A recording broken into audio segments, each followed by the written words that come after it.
Ayollarga uy-joyni ta'mirlash uchun 20 million so'mgacha pul beriladi. Bu pul kimlarga beriladi? Qayerga murojaat qilish kerak va buning huquqiy asosi nima? Videoda shularni ko'rib chiqamiz.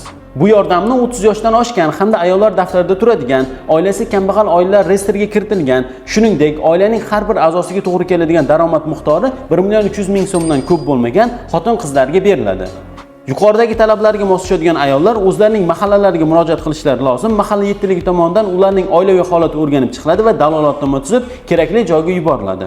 Bu yordamning huquqiy asosi 2025-yilda prezidentimiz tomonidan qabul qilingan 17-sonli farmon hisoblanadi. Bundan tashqari Vazirlar Mahkamasi tomonidan 462-sonli qaror qabul qilingan bo'lib, barcha asoslari, tartiblari, ya'ni buni qanday qilib olish mumkinligi shu qarorda keltirib o'tilgan. Agarda mahallaga murojaat qilsangiz, bu kabi yordam puli yo'q deb murojaatingizni rad etishsa, menga murojaat qiling. Men sizga buni huquqiy asosini tashlab beraman, bemalol ularga ko'rsatib olishingiz mumkin.